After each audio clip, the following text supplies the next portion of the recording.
Galaxyâ. You're a part of the Resistance.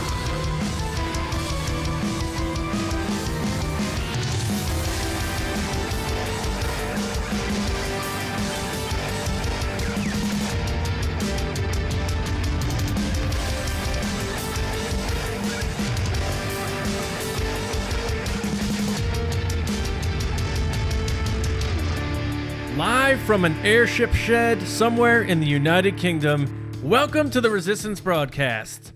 I'm just kidding. We're in the US still. My name's John Hoey. I hope you guys enjoyed your 4th of July holiday and your weekends. But it's great to be back, and hopefully we're curing your Monday blues here on the Resistance broadcast. We are going to talk about some kind of airship shed in UK in a little bit. But first, let's say hi to the crew with James Bainey, and back from her trip in Canada or Hoth or wherever the hell she was, Lacey Gillerin. What's going on, guys?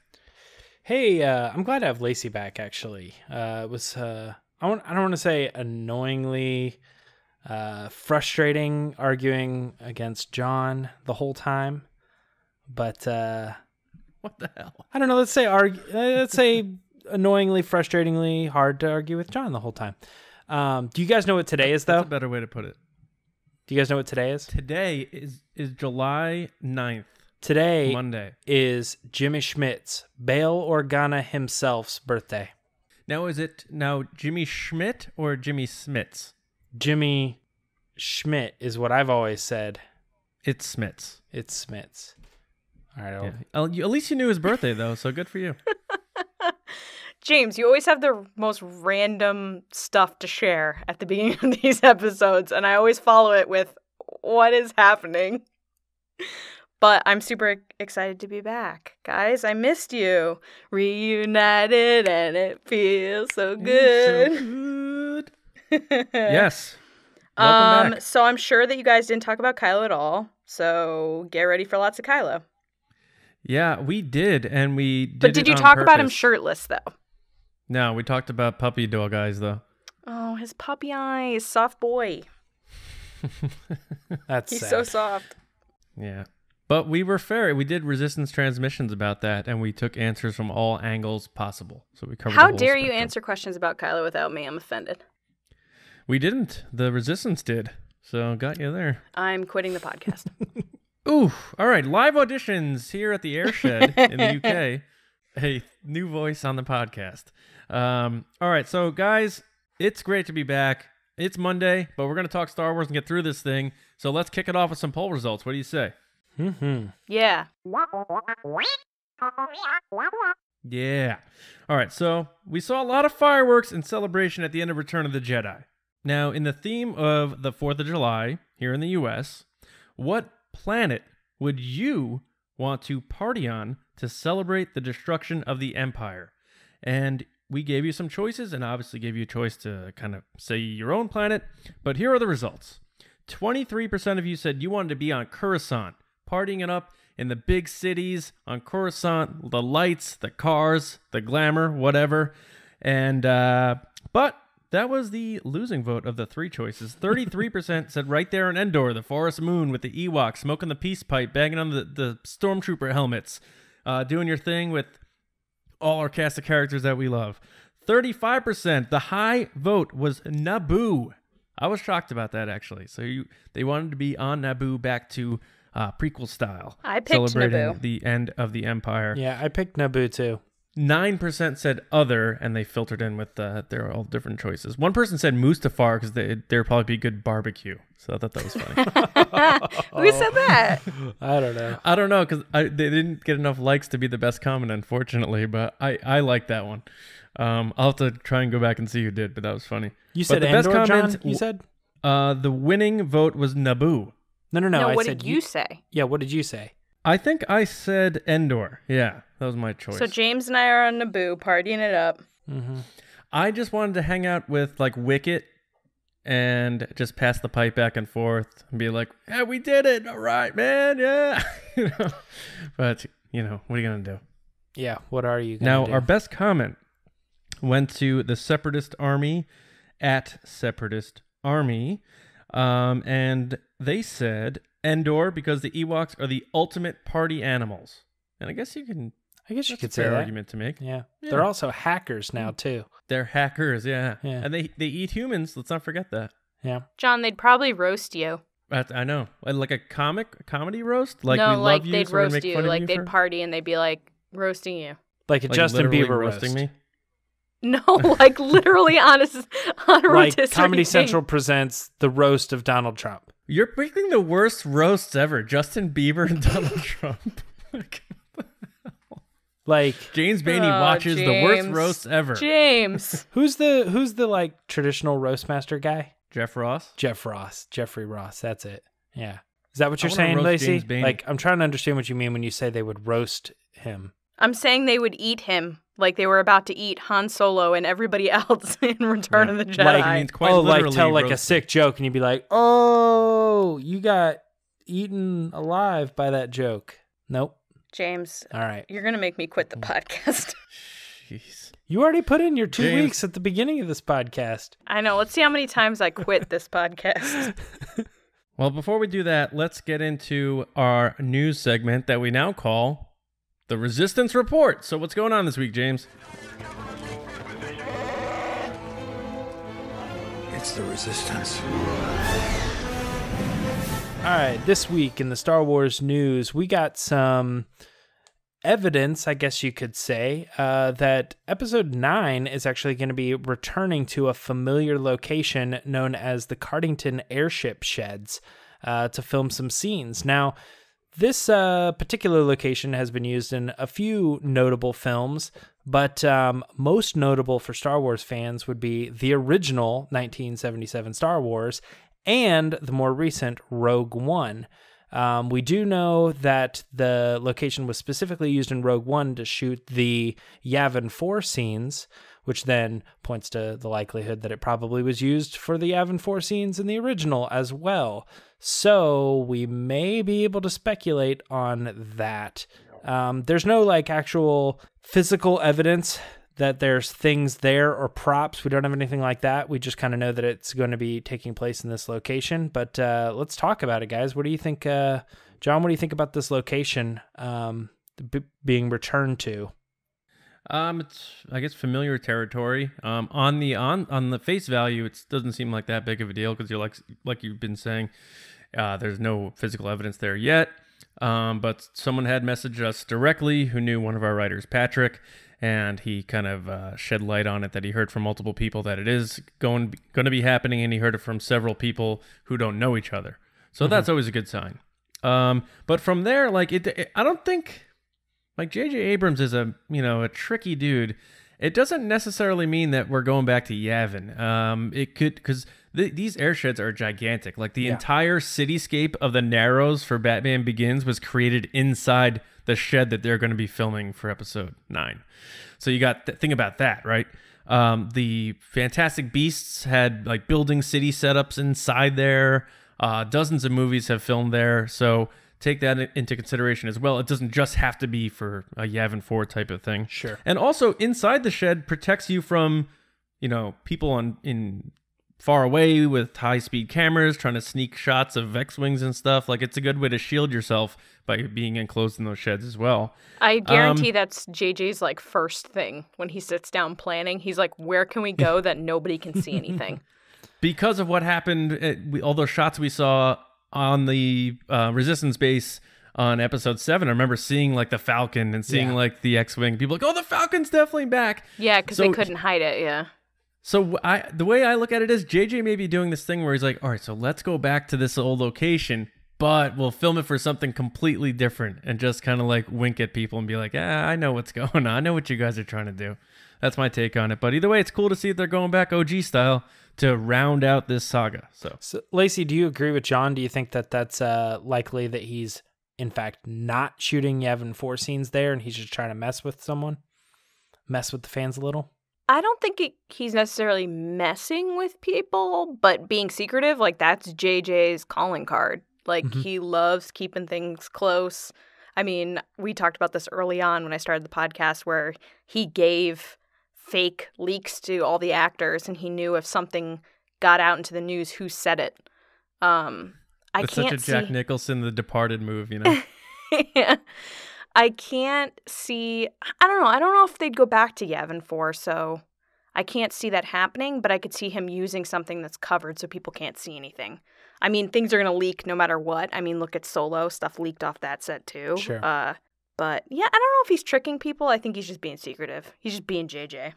So when you read about this location in particular, they said that it's been used to, like John, you were saying, for everything from like large, cityscapes and things like that, to, they also said, green screen and reshoot stuff. You know what I mean? Because it's very capable of housing all that stuff as well. Now, I don't think that means that that he would choose that location specifically for those reasons, because I think at this point in the game, they plan on doing everything probably, or most things practical. You know what I mean?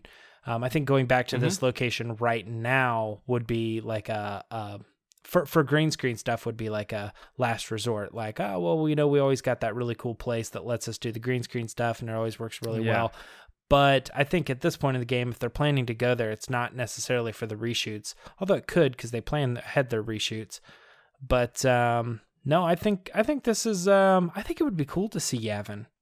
I think you want to go back to Yavin.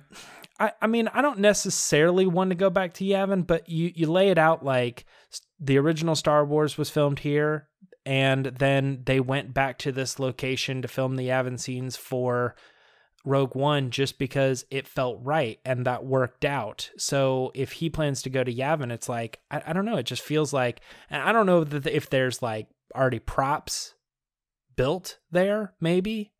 Right. Like kind of already a set that's like in a locker somewhere, So they're saying if we want to go back, like we have everything already set up, built, and it's good to go. And that's probably the cheapest, most affordable way to recreate what you're picturing, JJ. Is it important that we go back to that planet? Yes. All right, let's do it. Let's lock in that location now. And like I said, it's all speculation. They did say that this movie was... Yeah, they did say that this movie was going to bring it all full circle, so it is possible. And I want Naboo over Yavin. Yeah, you know, we got a lot of Naboo. I've been rewatching the prequels again. I'm like, there's a lot of Naboo in the prequels. It's such a pretty planet. It is a pretty planet. Let's go There back. have also been rumors about some quote-unquote film shooting around the areas where Attack of the Clones filmed the Naboo, Italy-based looking scenes. So, I mean, that's floating out there too. I mean, rumors are just getting started, but I mean, this one seems legit. Now, like you're saying, James, what if it's, I don't know if JJ's a big flashback guy, but what if it's some kind of flashback to A New Hope era, like quickly in the movie, and they just do some kind of quick shots that take place there? That's possible too. Like, we don't know. Which is interesting because they didn't really do flashback. Did they do flashbacks before Last Jedi? I didn't think so. Okay. Here's what it is. I was going to say that's interesting that you say that because JJ was the first person to bring in flashbacks with the Force back revisioning, what happened in the past. And we got some looks at Rey as a child, and we got looks as, all that stuff. But I take those Force backs as different than a straight up flashback. Right. Yeah. It's not like Luke and Kylo talking about their experience. Like those are legit flashbacks. Yeah. I saw Rey's as more of like a vision. A vision, yeah. Okay, but still bear with me on that to the degree of that stuff never happened in Star Wars. Yes. Before that. Yep. Now, I will say in the prequels they did do a couple like future flash forwards. Like they showed Natalie Portman's character, suffering on the table, like some of those visions and things like that. But so I don't know. I guess it wasn't watching it on that little iPad. Yeah, exactly.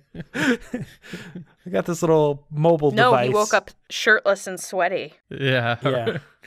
I don't know. Anything else you guys want to add about the Cardington Airship Sheds? I'm just excited that these stories are starting to happen. It's just a reminder that Star Wars is being created again, and that excites me. Guys, the script is done. It's out there. People have read it. Do you understand? Yeah, that's wild. Do you feel? Let's hope it doesn't get in the wrong hands, though. What? Let's just hope it doesn't land in the wrong hands and then hit the internet. Well, JJ's really, really strict with his scripts. You have to sign him out and sign him back in. I love that about him. That's good. That means he cares about protecting it. I'll sign it out, put it on Reddit, sign it back in. No problem. He also, you I'm go. pretty sure for The Force Awakens, he left out pages too, and so like some people's scripts. Like not everybody knew everything. Yeah, At I least mean, he's not doing that thing where he films like multiple different endings, like Like Walking Like- Dead. yeah, or like Wes Craven used to do for his horror movies. He'd be like, "All right, so you're gonna die in this scene, but you may wind up being the killer in the end." So I'm not sure.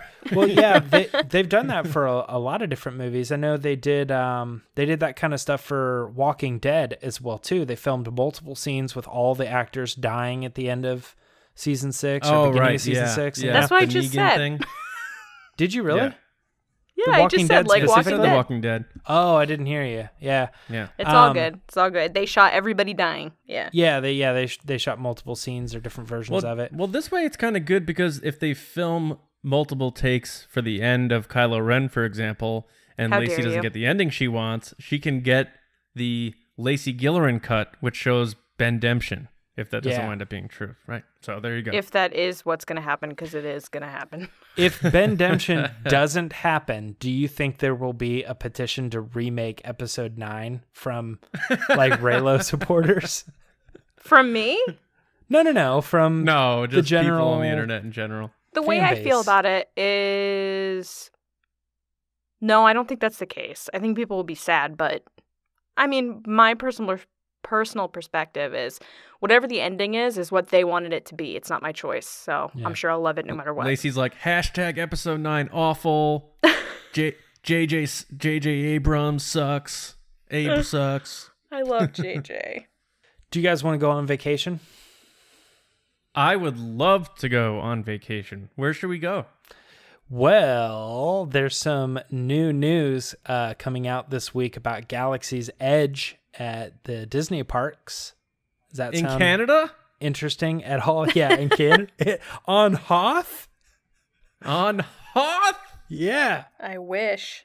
Yeah, this week we got some updates on some of the Galaxy's Edge stuff. We might be getting Force Ghosts, holograms, and even a new hotel. This is all kind of interesting. So as the story goes, looking into it a little bit more, they patented some technology that has the potential to be like new or updated versions of classic hologram stuff like you guys see in the Haunted Mansion or something like that. That stuff's always really cool, and Disney is kind of known for that. Well, they Yeah, own they're Star big on the Wars now. projection stuff. Yeah, so they own Star Wars now, so they came out with this technology, and it looks like we might be seeing possible Force Ghosts or holograms. Holograms seems more likely to me. We'll get into that in a second. But the hotel also has an area or space marked out that might be the new location for where it's going to go. And there's also a specific like platform that would give possible entrance to the park, which is uncommon in most Disney parks, other than like one other hotel that kind of set a precedent that allows access into Epcot. So I don't know, it could be kind of cool that you go and you stay at the hotel and then it would like lead you right into Galaxy's Edge. What do you guys think about that? Lacey? Yeah, so I actually was at the Boardwalk Hotel last October, and it's one of the 3 hotels that has that access point to Epcot. It's like Boardwalk, Yacht Club, Beach Club, and I gotta tell you, that entrance is mint. And I know that they got rid of like the special VIP entrance at the front of Hollywood Studios, which used to be for the annual pass holders, and I know people were like not happy about that. So special entrances are what's up. If you ever go to Disney World, by the way, you can go in through the hotels and go through that back entrance, even if you're not staying there. Fun fact of the day. I'm all for it. I can't wait for this hotel. I love Disney. I would go every day if I could. Yeah. And it's going to be nuts. And they're going to give you clothes to wear too. Like they're making it a huge immersive experience where you go in and you get characters and you become those characters and you stay in the hotel as those characters. And then my understanding is like when you go around the park, they know you as those characters. What if they give you a character's clothes you don't want? Like, what if they give you like a Gungan's clothes and you have to like walk around like a Gungan all day with big feet? Oh my god, I'm sure that's not the case. I'm sure it's like Okay, very okay. specific to like they don't want anybody to feel bad, but Misa uncomfortable. Yeah, I would assume it's just like vests and belts and stuff. I'm kind of excited about this too, because what if you're Lacey, you're saying you want to be in Star Wars, so you don't want to like be walking past like Tower of Terror and then Aerosmith to get to your Star Wars. You want to go right from the Star Wars hotel right into Star Wars, right? Yeah, and you never have to leave. The only thing is, I wonder how they're going to handle the Star Tours thing.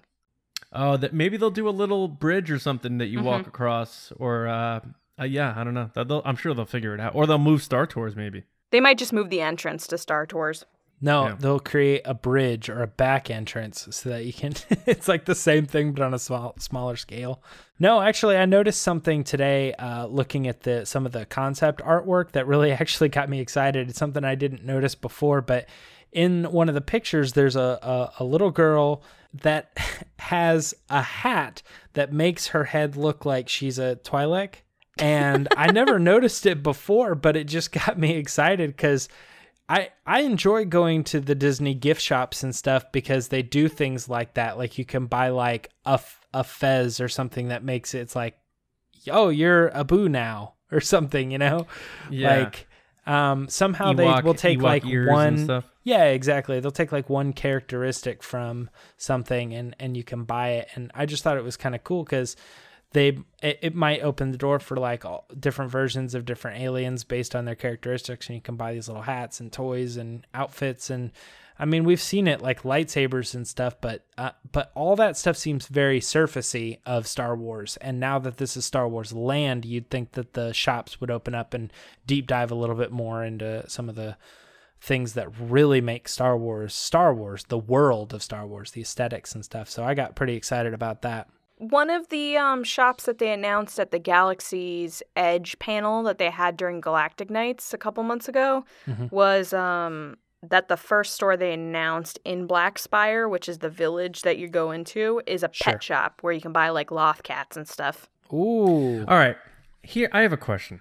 Sure. So it's supposed to be this big immersive experience, right? The whole park? Yep. So how, and hear me out. Hang on, it's going to get a little weird. So how am I supposed to see a regular gift shop, like James is saying, in the Star Wars park where they sell like Twi'lek like head pieces? Like is a character going to be walking around saying like, I can't believe they killed those Twi'leks and cut off their tentacles and now they're selling them? You know, like are they going to be in, you know, are the stores going to be, because the stores themselves are going to take you out of the experience if they're in the Star Wars land. That's what I don't get.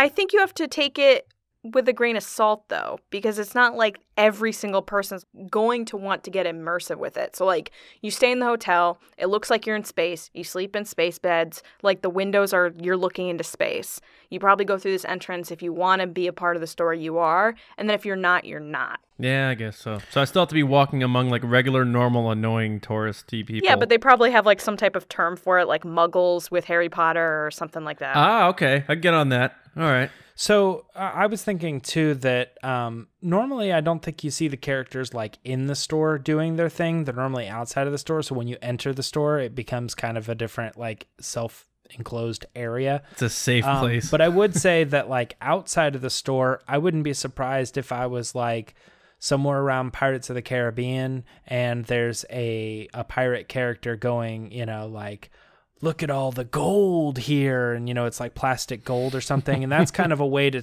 take a product that they're selling and turn it into something where the character's reacting to the store or the products in such a way like, look at these parrots. And he puts it on his shoulder and he says like, I got me my own parrot now or something. I could see them. Like the wand shop in Harry Potter world. Yeah, it's another good example. Yeah. Like I think that there's a way that they could probably have characters interact with the shops to make it seem like they're local to the area, the planet, you know, or something like that. But I don't know. I'm excited to see more about the planet in the upcoming Thrawn novel too, because that's like really the first time we're gonna get a story from that planet specifically. Do you guys think the technology, like you're saying, James, about potential of seeing Force ghosts and holograms that interact with you and that sort of thing, like you had nodded to like the Haunted Mansion, like, oh, it's going to be like that. But I mean, I think they're clearly setting the bar here, and they're creating way brand new patents and technologies for theme parks to take it to a level that we haven't seen before. And I think that's a good thing for all the other parks we like to go to, not just Disney. It's going to force them to say, like, man, Star Wars, Disney's kicking our ass in those theme parks. Like, those things are unbelievable. People want to keep going to that. And we're sitting here with animatronics still saying, like, with the little robots that are moving like 2 inches. Like, we need to step up our game now. So maybe that'll force Universal to up it more. And granted, maybe the price will reflect that too. But I think they're going to be setting the bar with this thing, just like ILM set the bar with special effects in the movies. I don't think that Universal is that kind of a theme park, though. Like, honestly, like, they've never really been to, like, into, like, super technology. They're mostly more like the, like, animated or, like, the rides that you get in and they're, like, there's a video they're all the screen and sit-down stuff like movie that. rides. Yeah, they're all very similar to that. And so I think, like, their form of entertainment and rides are a little bit different than Disney's. I do remember back when there was a story that Disney had also patented the possibility of us using, like, lightsabers that were capable of deflecting bullets and stuff like that. And I remember reading it and I was just like, how? Like, this new one about the holograms and stuff, I'm like, okay, I see that. There's an image and then it's reflecting and then it could do this. Like, I understand that technology. No, James. It's a real Force ghost. Don't ruin this for me. Yeah, but I was just like, I was so blown away when they were talking about how, like, in this, like, AR environment or something, I don't know, it's like it would look like the blaster bolts are coming at you and you'd be able to deflect them with lightsabers and stuff. And I was like, I hope that ends up in the park because that's just insane. Dude, people are going to be having heart attacks dropping in the middle of those streets. Like, they're shooting at me. They're not supposed to be doing this. What is going on? Well, you have to think about Disney in general. They're always pushing the bar. I mean, think about when they opened Animal Kingdom and they had the multi-million-dollar Yeti that's, like, up at the top of that mountain. Biggest animatronic ever made. And then they open Avatar, which has a crazy ride. And they have a safari with lions. Yeah. I think that's cool. I mean, like, it must have cost a lot of money to get those lions. Yeah. I think that's more impressive than Avatar ride or whatever. So, but that's not a technological achievement, John. It costs money, though. Yeah, to get endangered animals and have them all living without fenced areas. John, we're talking about technology. I'm just saying, you say they set the bar, so they do set the bar. They set it high. Well, they set the bar back when they created a whole amusement park. You know what I mean? Walt Disney just saying, in general, I'm going to open up this place. Yeah, even their Path of the Jedi movie is really cool. Like, they've updated that now with newer footage, and it has lasers that shoot out when the ships shoot, and it has air, and it feels like you're flying. It's cool. They're killing it. They're absolutely killing it. Too bad I'll never be able to afford to stay at that hotel. I know, no one will. No one will. Oh my gosh. I heard they limit it to, like, 2 nights or something. Like, you can't stay in the Star Wars hotel for, like, a week, I don't think. Yeah, you can. It's all about money. If you have the money to spend, they'll take it. No, I know. I think I read somewhere they were initially doing only a few day reservations because like 2-3 days, yeah. Yeah. Because that way they wouldn't have people come in and just, like, shut down the place. Well, we may have, like, rich listeners who can tell us about it when they go. So or vacation club members. Yeah. Or we can just go outside and take pictures of the building and pretend like we're there, and then have James. Should we set up a GoFundMe? Yeah, let's do a GoFundMe. Send us to Disney World. We could buy a room, go up to the room, take pictures in the room, and then go back and get our money refunded because we never actually stayed. Right. At night or whatever, yeah. Or if we sell 5,000 of our T-shirts at TeePublic, we can fund our way. Darth Maul now available. Go get it. Yeah. All right, well, that wraps up, I think, everything for the Resistance Report this week. We do have some other stories involving Billy Dee Williams and Kathleen Kennedy and Kevin Feige and all sorts of other stuff.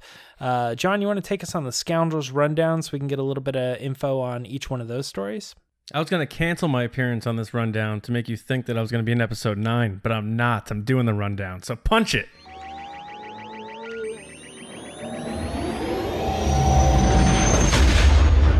every time Billy Dee decides not to do something, it fuels the rumor that he is doing something much bigger. Well, it happened again. Lando Calrissian, Mr. Billy Dee Williams, has canceled his appearance at the Saskatchewan Entertainment Expo this September. The more Billy Dee cancels appearances, the more people think he's doing so because he's going to be filming for Star Wars Episode 9. And I think I kind of agree with them, but we'll see. Our second story in the rundown, Kevin Feige will not be taking over Lucasfilm. To clarify a stupidly stupid rumor that likely surfaced somewhere on Reddit for no reason whatsoever. How stupid is it? It's so stupidly stupid that you won't believe how stupid it is. So hopefully this puts an end to this pointlessly dumb rumor, and we can collectively stop jumping at every chance to compare Star Wars to Marvel in every facet possible. To repeat, although it was never a remote reality, Kevin Feige is not replacing Kathleen Kennedy at Lucasfilm. R.I.P. that stupidly stupid rumor. Our final story this week, Disney France gives us our first look at the art of the upcoming Star Wars anime-styled animated series, Star Wars Resistance. Great name. So fans noticed a red stormtrooper in the image, leading many to speculate if it is Captain Cardinal, who we were introduced to in the novel Phasma. But some people said, oh, no, it's not because of the helmet, but I don't know. Who knows? But we saw Poe Dameron, and we saw our new main hero. I forget his name offhand, but it looks like that's supposed to be him in the center of the picture. And it looks like there's a Rodian in the background as well. So we may have a Rodian playing a role with the Resistance in this one. But a lot of people are already speculating. A lot of people are already excited. And to think that people are excited about a photo of a picture on a projector that someone tweeted out shows that people are really excited about Star Wars, period. And people are thirsty and hungry for more Star Wars news. That's way more details than the airship shed thing that you were excited about. Yeah. I mean, either way, I'm excited, right? So there you go. There you go. Now, with the show debuting in a few months, we're sure to get more art and footage of the series very soon. So stay tuned for that. And for articles on all these stories and more, visit StarWarsNewsNet.com every day to keep up to date on what's happening in a galaxy far, far away. Now, that's it for this week's rundown. It is time to say hi to Lacey once again, who is back to let us know what you guys are asking us in #AskTheResistance. Chewie, get us out of here. Okay, guys, I know you missed me and my reading abilities, so I'm back to read your questions, and hopefully we have some good answers with Ask the Resistance. I've been wondering, what are midichlorians? Okay, so the first question, ladies first, is from MIXTER at MIXTA110. I wonder if he's a rapper, because that's such a rapper name, MIXTA. Do you think he has a mixtape? There's 110 of them. I think he's a baker. 110 mixtapes? Yeah, you know what it is? It probably is mixtape, and then Twitter cut off the mixtape because there's already a mixtape. Oh, yeah. MIXTER, send us your mixtape. I want to hear it. Okay. He or she asks, do you reckon R2D2 and C3PO should have a more significant role in Episode 9? Even closing the movie somehow? ? Action or sacrifice? The original trilogy was mainly told from their point of view. They were quite significant in the prequels, but in the new ones, they more or less cameo. So I'm going to answer this one. It's kind of difficult because I love R2. I really do. I think he's snarky and he's hilarious, and he was great in The Last Jedi. But I have to agree, they don't really seem to have a point in these movies. I'd love to see them have a bigger role in the next movie, but I'm not sure what that role would be. But yeah, I'm on board. Will they have an action? Do you think R2 will jump back in an X-Wing? Who would fly it, though? It'd have to be Rey. Because Poe has BB-8. BB-8. I think, yeah. That might be cool, though, if she flew it and or John flew an X-Wing. I think the reason... Sorry, Finn. Sorry, guys. I'm thinking about how John was working out the other day, and I'm all hot and bothered by it, so... I thought you were talking about me flying an X-Wing. I was like, I'll fly an X-Wing. No. John Boyega. Give me $5. I'll be in Episode 9. I don't know if anybody saw that. John Boyega put out a video of him working out with long hair. Dude's getting jacked. No, I missed that. Yeah, he would be cool. Finn would be cool with R2D2. I'm on board with that. What do you guys think? They bring back Wedge, and then like R2's like, well, Luke's gone, so I knew let's someone do was it, going to bro. bring up Wedge. No, I had to wedge him in there. I do like the idea of Finn with R2D2 because I think that's a like a connection that could very well be there that we haven't seen yet of new and old. It's going to be a few years past, and all of a sudden Finn's a good pilot now. I mean, you can learn a lot in 3 years. Yeah, it depends on. I think he's going to be doing reconnaissance missions and stuff. So the next one is from William Bentz at Bentz_Billy. And he asks, do you think Hux will ever find out from Rey that it was Kylo who killed Snoke? And how do you think Hux will respond to this information? Love the podcast and keep up the great work. Thanks, Bill. Ooh. Billy, William. John, what do you think? Porg Whisperer. I don't think he finds out from Rey. I think he finds out in some other way, whether it's like archive surveillance or something happens where Kylo eventually tells him. I don't think like Rey telling Hux. Like I can't imagine there being a point in time or enough time in Episode 9 where Rey isn't even involved with Hux and has any kind of meeting to even go into that. So I'm ruling that out. Have they ever been completely. in the same room? I don't think so. No. Yeah. So yeah, he just talked about her, and like when he was making fun of Kylo Ren getting, outwitted by a girl in The Force Awakens who was strong with the Force, or a peasant, or whatever he called her. But no, I don't think they're gonna meet. So I think I'm ruling that out. But I do think he's gonna find out that Kylo Ren killed him. I know we speculated that in our Episode 9 theories. It could be from someone else in the First Order or some kind of archival surveillance. Because, the Empire and the First Order film everything. They have cameras everywhere. So I'm sure there's some kind of footage from Snoke's throne room somewhere. So that's my guess. So he will find out, but not from Rey. But thanks for the question and the kind words about the podcast. All right, so our next one is ambiguous force-sensitive being at a gray Jedi. And they ask, hey, Resistance, do you think we'll ever see the outcome of Ezra, Ahsoka, and Sabine? Would you prefer to see it as a movie or a series? And of course, we're giving this question to James, our resident Rebels-loving fan. Resident all Star Wars matters. No, just Rebels. Resident Y7 TV series lover. Yeah. Yeah, absolutely. 100% we're going to see this story in some form of or another. Do I prefer to see the story as a movie or a series? Typically, for me personally, my personality, I don't really care for television that much because I feel like there's a lot of time used to tell stories that, I don't know, could have been told in quicker fashion, a lot of extra and filler. When I look back on having watched a full series, I think, wow, that was a really great story, but it becomes like incredibly not rewatchable because I'm like, that's so much time to go back and revisit those things. I enjoy having a movie version of stories better.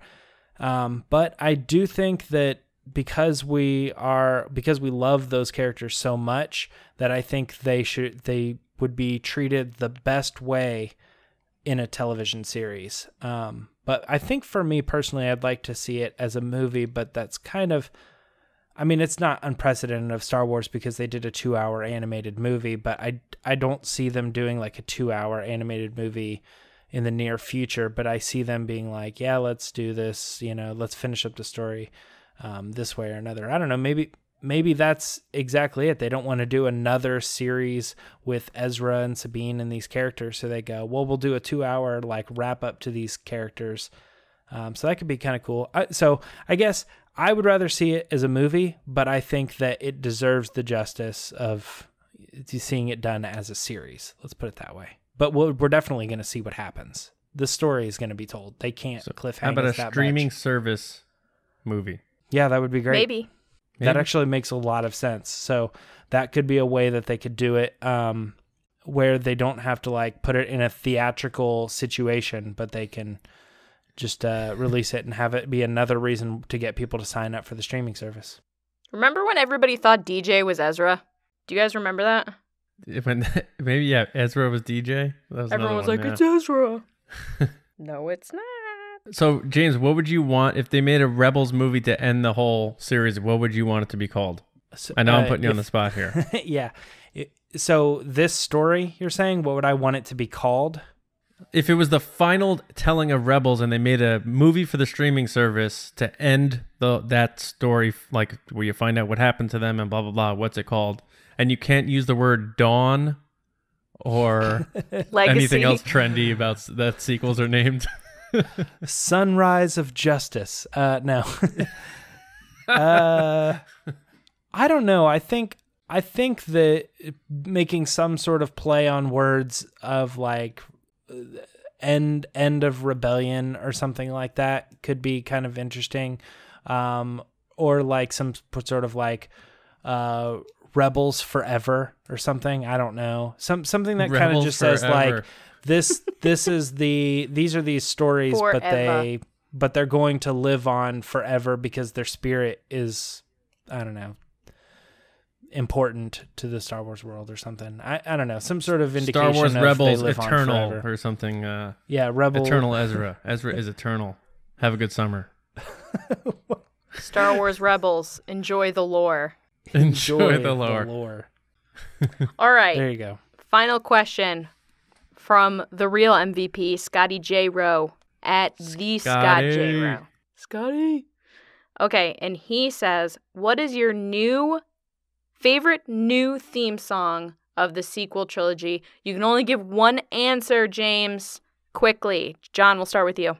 So it's theme/song. So mine is Jedi Steps at the end of The Force Awakens because it makes me tear up.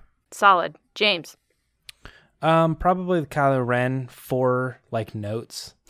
Dun dun dun dun. Dun, dun, dun, dun, dun, dun, dun, I guess it's 5 notes. dun. But yeah, that would probably be anytime they incorporate that somehow, it always gets me excited. James, you used to be in a band. Someone said that his notes are the opposite of Rey's. Is that true? Yeah, I think I've heard that. I don't necessarily know if that was intentional or not, because I actually think that stems from like the Reylo community looking for connections between the two. Not to say that John Williams didn't do that. Easy, buddy. No, I'm just saying. Buddy.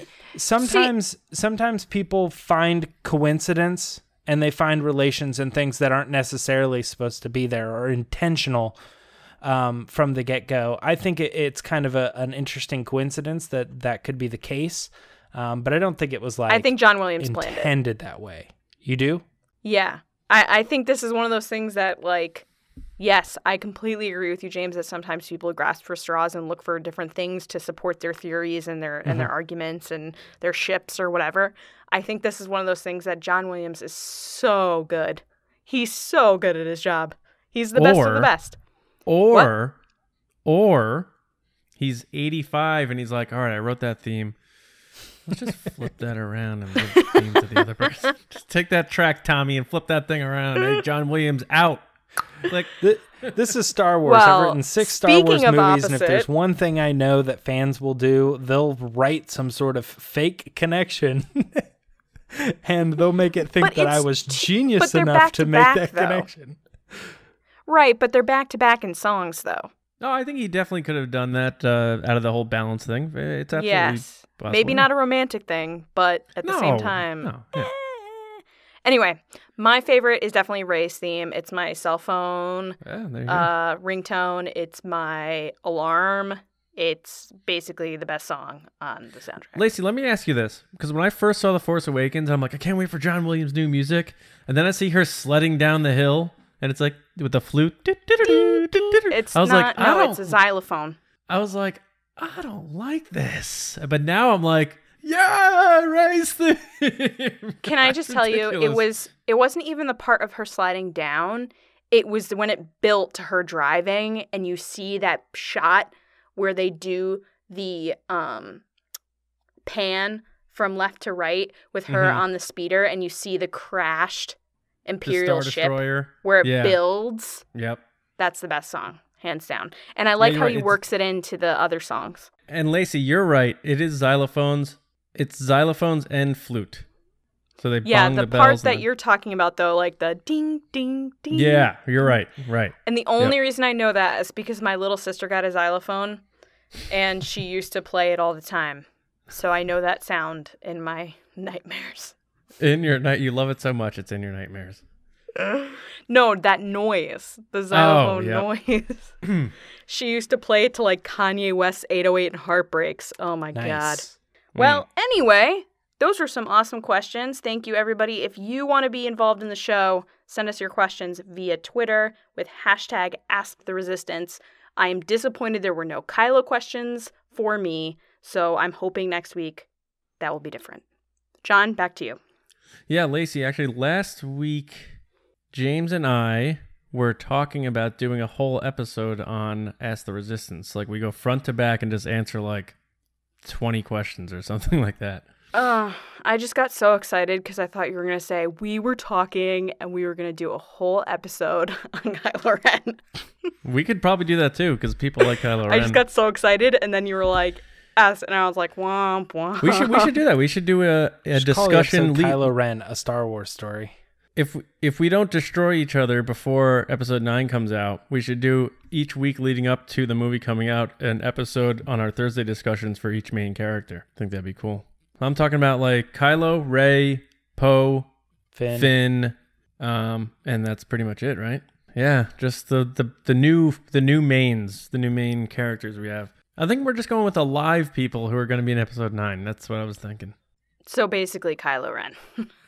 Yeah, definitely. And we can talk about how good of a pilot Finn is, all that kind of cool stuff. And Kylo is. Yeah. Yes, Lacey, Kylo Ren will be in the movie. Guys, I got to keep bringing them up. I got to keep the quota going. Okay, anyway, so yes, I'm on board for that. If everybody sends questions, I'm in. All right. We'll get a campaign going. And then you'll obviously ask for all Kylo questions. But I'll answer Rey questions too. There you go. Thank you guys so much for listening. Make sure you're subscribed on iTunes, SoundCloud, and or YouTube. Follow us on Twitter at RBATSWNN. And when you send your questions, make sure you use the hashtag AskTheResistance, and we'll find them. Head to our website, StarWarsNewsNet.com, every day for all of your latest Star Wars news, reviews, editorials, information, and more.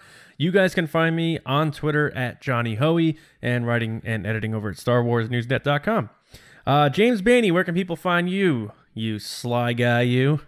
Well, first of all, you can find me on Twitter and Instagram at MyerTrunks. But I really I'm probably going to be at home scratching my head, wondering, trying to remember, didn't Lacey say she was going to end the whole shirtless Kylo Ren thing like months ago? She's like, that's it. That's James, the last time I'm saying it. Shut your mouth.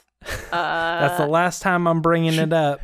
She goes, I don't want to get branded with this whole... It's my brand. Thing. I've accepted it. I've moved on. You should too. I don't even think she made it to the next week. We were like, didn't you say you were ending that last week? Lacey, do you have enough guts for us to do this? We put up a poll that says, should Lacey stop referencing shirtless Kylo Ren? And you go by whatever the results are. No, don't do that. No, stop. Stop it. Stop, you jerks. I'm going back to Canada. Yeah. Fine, John can't talk about Han Solo or Chewie anymore either. Can I talk about shirtless Chewie? Because he's always shirtless. He is shirtless. You're right. Big, hairy, swolo Chewbacca. Yeah, with just his bandolier on. That's how I like my Chewie. James, do you have any more plug-in to do, or are you good? Yeah, James, do you have actually anything else to say? That's all we do. We just say where we go to online places, and that's it. Where are you from, Lacey, online? People can find me on the interwebs on YouTube, hosting Star Wars Newsnet, the weekly show where I go over top trending stories and topics in Star Wars. You can find me on these episodes, and you can find me on Twitter at Lacey Gillerin, where I talk about tons of stuff outside of Kylo Ren, but he's my soft boy, so I talk about him a lot, so sorry. Not sorry. As the great Demi Lovato once said. Also, guys, can we just realize that they're going to start shooting episode 9 this month? Wild stuff. I'm waiting for airport pics. I will be browsing the internet for airport pics. All right, guys. So thanks again for tuning in. This Thursday, make sure you're tuned in because we're going to do something a little weird where we're going to pitch our ideas for Star Wars books and stories we want told outside of the movies that we think would be very cool. I have mine fired up, and I'll give you a hint. It is very, no, I'm not gonna give crummy. Hey, that's not nice. It is. You salacious bastard, you. Anyway, we'll see you guys on Thursday morning. Thanks again for tuning in, and we'll check in with you in a few days right here on the Resistance broadcast.